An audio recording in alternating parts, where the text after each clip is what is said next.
जर्मी Bentham एवं John Stuart Mill उपयोगितावाद के प्रमुख समर्थक एवं विचारक हुए हैं। बेंथम और मिल का उपयोगितावाद विषयक दृष्टिकोण सुखमूलक उपयोगितावाद कहलाता है। बेंथम की अपेक्षा मिल जो है अधिक सुसंगत एवं परिष्कृत उपयोगितावादी विचारक एवं चिंतक हुए हैं। यदि बेंथम और मिल के उपयोगितावाद का तुलनात्मक विवेचन किया जाए तो कुछ विषयों को लेकर बेंथम और मिल एक दूसरे से पूर्णतः सहमत हैं, जबकि उपयोगितावादी दृष्टिकोण में कुछ ऐसे विषय हैं जिनमें बेंथम और मिल एक दूसरे से सहमत नहीं हैं। बेंथम के उपयोगितावादी दृष्टिकोण में जो विसंगतियां थीं, मिल ने उन विसंगतियों का निराकरण कर उपयोगितावाद को अधिक परिष्कृत स्वरूप प्रदान किया है।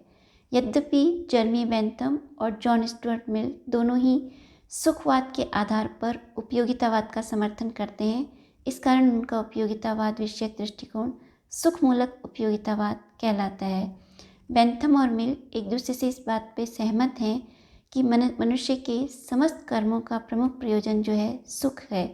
सुख प्राप्ति में सहायक प्रत्येक कर्म शुभ और इसमें बाधक जो है अशुभ है।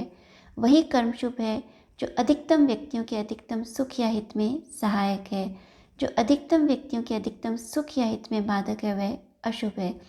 इस प्रकार सुख को ही उपयोगितावाद का प्रमुख आधार स्वीकार करने के कारण बेंथम और मिल का उपयोगितावाद विषयक जो दृष्टिकोण है वह सुखमूलक उपयोगितावाद कहलाता है।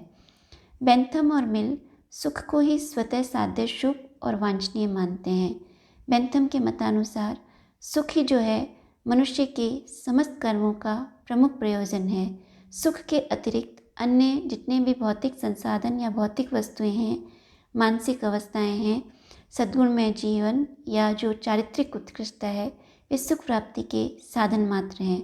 सुख को ही स्वतः साध्य शुभ एवं वांछनीय मानते हुए जर्मी बेंथम और मिल ये दोनों स्वीकार करते हैं कि मनुष्य को वही कर्म करना चाहिए जिसके द्वारा अधिक से अधिक सुख की प्राप्ति एवं कम से कम दुख की प्राप्ति हो। सुख प्राप्ति में सहायक प्रत्येक कर्म शुभ और इसमें जो बाधक है वह अशुभ है। इस प्रकार सुख के आधार पर ही समस्त मानवीय कर्मों का निर्धारण कर मानवीय कर्तव्य की व्याख्या करने के कारण जर्मी और बेंथम और मिल जो है नैतिक सुखवाद का समर्थन भी करते हैं। जॉन स्टुअर्ट मिल और बेंथम जो है नैतिक सुखवाद का समर्थन मनोवैज्ञानिक सुखवाद के आधार पर करते हैं।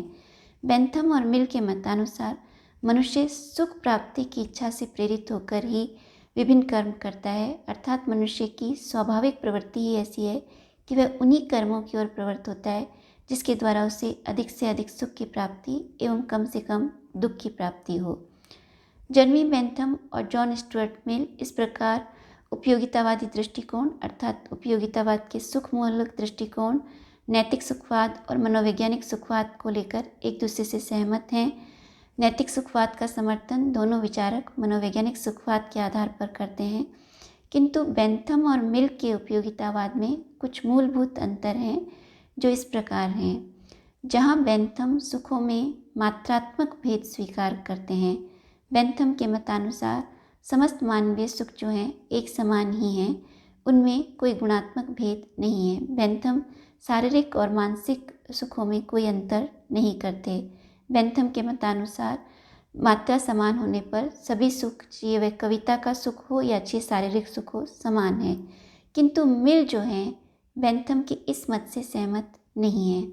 बेंथम के विपरीत मिल ये स्पष्ट करते हैं कि सुखों में मात्रात्मक भेद के साथ साथ गुणात्मक भेद भी होते हैं। जे.एस. मिल सुखों में मात्रात्मक भेद के साथ साथ गुणात्मक भेद भी स्वीकार करते हैं। जे.एस. मिल के मतानुसार मात्रात्मक दृष्टिकोण से समान होने पर भी कुछ सुख जो होते हैं वे गुणात्मक दृष्टिकोण से अधिक शुभ और वांछनीय होते हैं। मिल के मतानुसार शारीरिक सुखों की अपेक्षा मानसिक सुख जो हैं अधिक शुभ वांछनीय होते हैं। मिल जो है वे स्पष्ट करते हैं कि साहित्य, संगीत, कला, वैज्ञानिक शोध, अनुसंधान, दार्शनिक चिंतन, सत्य की खोज, आध्यात्मिक साधना आदि के द्वारा जो मनुष्य को सुखानुभूति होती है वह शारीरिक और इंद्रिय सुखों की अपेक्षा अधिक श्रेष्ठ होती है। इस प्रकार मिल जो है शारीरिक और मानसिक सुखों में भेद कर सुखों में गुणात्मक भेद स्वीकार करते हैं। यहाँ जो है मिल के समक्ष एक विचारणीय प्रश्न है कि सुखों में जो ये मात्रात्मक भेद है और गुणात्मक भेद है, इसका निर्धारण किस प्रकार किया जाए। जहाँ तक बेंथम का प्रश्न है, बेंथम ने सुखों में केवल मात्रात्मक भेद स्वीकार किए थे और मात्रात्मक भेद का निर्धारण करने के लिए बेंथम ने सुख कलन का सिद्धांत प्रस्तुत किया था, जिसमें बेंथम ने 7 मापदंड प्रस्तुत करते हुए सुख के मापन और वांछनीयता का निर्धारण किया था। जो 7 मापदंड थे वे तीव्रता, अवधि, निश्चितता, निकटता, शुद्धता, उत्पादकता और व्यापकता ये थे। किंतु मिल जो है सुखों में मात्रात्मक भेद की अपेक्षा गुणात्मक भेद को अधिक महत्व प्रदान करते हैं। तो मिल के समक्ष एक विचारणीय प्रश्न है कि सुखों में गुणात्मक भेद का निर्धारण किस प्रकार किया जाए। मिल के मतानुसार जिस व्यक्ति ने अपने जीवन में इंद्रिय, शारीरिक सुख और मानसिक और बौद्धिक सुखों का अनुभव किया है, अर्थात जिस व्यक्ति ने शारीरिक और मानसिक इन दोनों प्रकार के सुखों की अनुभूति की है और जो अपने अनुभव के आधार पर ये स्पष्ट करे कि शारीरिक सुखों की अपेक्षा मानसिक और बौद्धिक सुख जो हैं अधिक श्रेष्ठ, शुभ और वांछनीय हैं। मिल के मतानुसार ऐसे योग्य और अनुभवी व्यक्ति का निर्णय जो है वही सुखों की गुणात्मकता के निर्धारण का प्रमुख आधार है। सुखों में गुणात्मक भेद के दृष्टिकोण से मिल का एक प्रसिद्ध कथन है कि एक संतुष्ट सुकर होने की अपेक्षा एक असंतुष्ट मनुष्य होना कहीं अधिक श्रेष्ठ है और एक संतुष्ट मूर्ख होने की अपेक्षा असंतुष्ट सुकरात होना कहीं अधिक श्रेष्ठ है। इस प्रकार जो मिल है सुखों में जो है गुणात्मक भेद स्वीकार करते हैं, जबकि बेंथम जो है सुखों में केवल मात्रात्मक भेद स्वीकार करते हैं। बेंथम जो है मनोवैज्ञानिक सुखवाद एवं स्वार्थवाद में विश्वास करते हुए उपयोगितावाद का जब समर्थन करते हैं तो उनके समक्ष ये विचारणीय प्रश्न था कि किस प्रकार मनोवैज्ञानिक सुखवाद एवं स्वार्थवाद में विश्वास करते हुए उपयोगितावाद का समर्थन किया जा सकता है।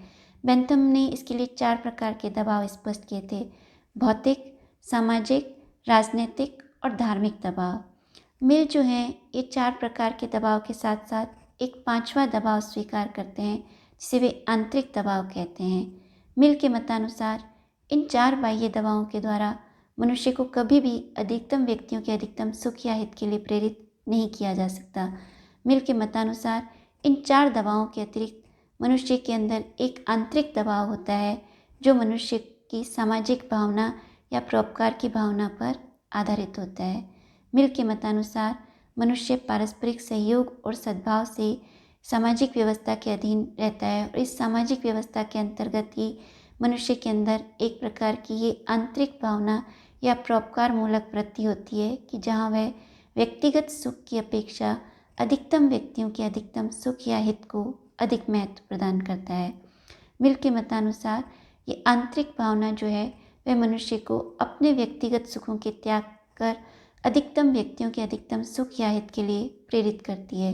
मिल इस सामाजिक और परोपकार मूलक आंतरिक दबाव के द्वारा ही ये स्पष्ट करते हैं कि मनुष्य जो है व्यक्तिगत सुख की अपेक्षा अधिकतम व्यक्तियों के अधिकतम सुख या हित के लिए प्रेरित होता है। इस प्रकार जहाँ बेंथम 4 प्रकार के बाह्य दबाव स्वीकार करते हैं, वहीं मिल जो है आंतरिक दबाव को स्वीकार कर ये स्पष्ट करते हैं कि इन 4 बाह्य दबावों के द्वारा मनुष्य को नैतिक या उपयोगितावादी नहीं बनाया जा सकता। मनुष्य का जो उपयोगितावादी दृष्टिकोण है उसका प्रमुख आधार उसके अंदर जो अंतर्निहित जो परोपकार मूलक प्रवृत्ति है, जो आंतरिक दबाव के रूप में व्यक्त होती है, वही इसका प्रमुख आधार है। इस प्रकार बेंथम और मिल के उपयोगितावाद में कुछ ये मूलभूत अंतर हैं। बेंथम की अपेक्षा मिल को इसलिए अधिक परिष्कृत और सुसंगत उपयोगितावादी माना जाता है कि बेंथम ने जहाँ केवल सुखों में मात्रात्मक भेद स्वीकार किए, वहीं मिल जो है सुखों में गुणात्मक भेद भी स्वीकार करते हैं। बेंथम जहाँ केवल 4 प्रकार के बाह्य दबाव स्वीकार करते हैं, वहीं मिल जो है इन 4 प्रकार के दबावों के अतिरिक्त एक 5वां दबाव आंतरिक दबाव भी स्वीकार करते हैं।